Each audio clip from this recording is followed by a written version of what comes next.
What's up, guys, and welcome to today's fishing report. First, we'll talk about the bass fishing. We always do bass. Let's do crappie first. Okay. Okay, so the reason why I do crappie is because it's kind of a surprise for me, all right? Usually I think crappie fishing is not that good in August, at least not early August. But you know what? It's been pretty good. A lot of crappie being caught, okay? I've got a lot of crappie pictures been sent in. We're going to show you some of them. People are catching them. I don't think they're getting them schooled up that much. A few maybe here and there, but they're just moving around while they're casting and doing other things. They're catching crappie.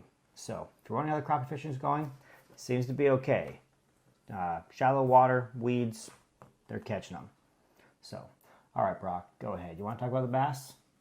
Talk about bass fishing. Brock went fishing a couple times this week. He's got lots to talk about. It's pretty dang good right now.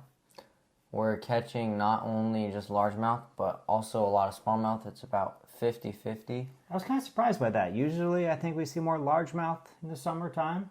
But yeah, from the pictures coming in. So here's the question, Brock. Is that because people are actually catching as many smallmouth as there are largemouth?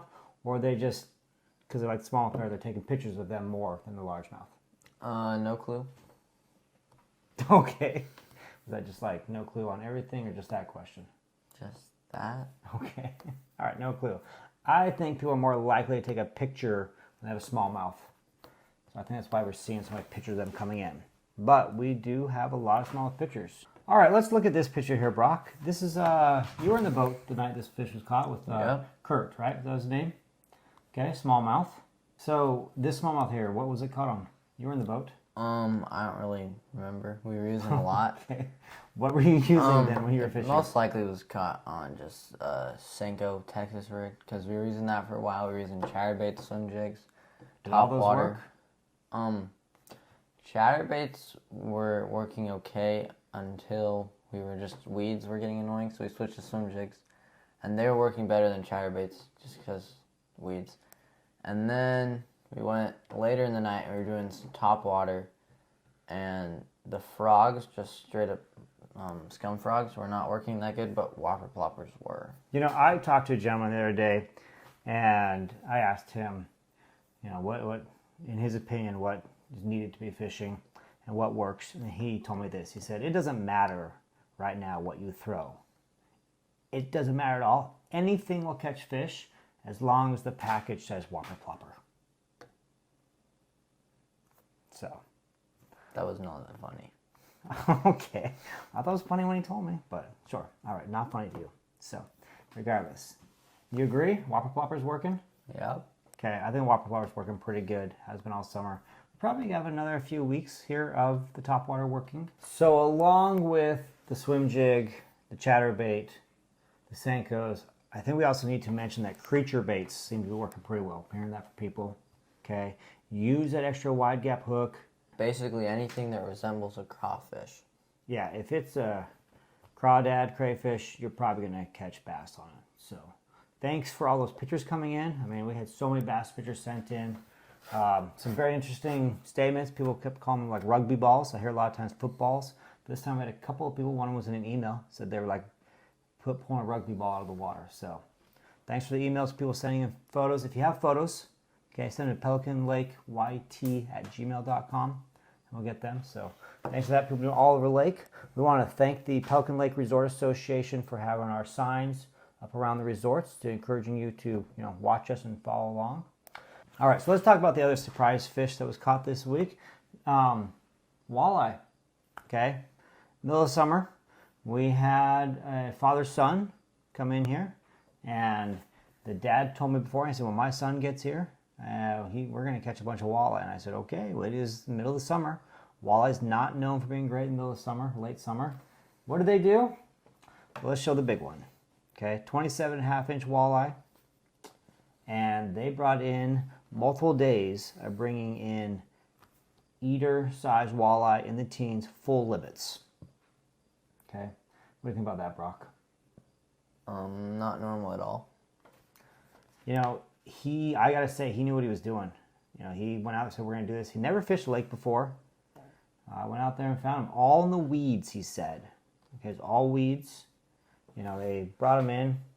Brock is asking me, do you think he really did that? I think you asked me that day. because he doesn't have a picture of him with the stringer. That's okay. I think the guy catches so much walleye everywhere that, why take pictures of him? But a lot of people were commenting as they saw him in the fish house saying, wow, where all those walleyes come from? So it can be done if you're really good at it, know what you're doing. So that does happen as well. Let's move on for bluegills. I would say the bluegills are everywhere. You go to bass fishing, you'll see them just floating around. Go to underneath a dock, they're all over. I think no one cared to take a picture. We have one picture. One picture of a bluegill that came in. The sunnies, we have a group that I was talking to today. They're from out west, and they were using a fly rod and bobbers with worms for catching bluegills. Came in, they said they caught so many. We had one of the guys who emails pictures of bass, said he also caught so many bluegills, more than he could count to clean up. So a lot of bluegills. It's very good. Sunfish, that fishing's going really good. You look at this time of year, and I'm just so grateful that we live here on a lake that has really good fishing all the time. I didn't see any pike pictures come in this week. I don't think so. I didn't see any pike, but maybe we got rid of them. No, people are still catching them. As you think about the pike, as you've heard us say before, please, if you get a chance to talk to the survey, for the DNR, tell them what you think about the pike. Maybe they can help us fix these slots and we can improve the pike fishing here. So, because everything else has been pretty good. So along to fishing, let's give you a real quick weather recap for what's been going on here lately. Last week, we had really clear skies. We had some beautiful nights of the full moon. Let me show one of your pictures you took of the moon there. Okay. But what happened today, this morning? The smoke was back. Oh my goodness, that smoke came back in. The wind shifted a little bit out of the north and the west, and the smoke came back in. So looks like it's probably going to be smoky tomorrow as well, but then clear up again later this week. So hopefully it doesn't stay here. I just don't like looking at smoke in the haze. But it's not affecting the fishing. Fishing's still pretty good. So otherwise, it's been pretty warm.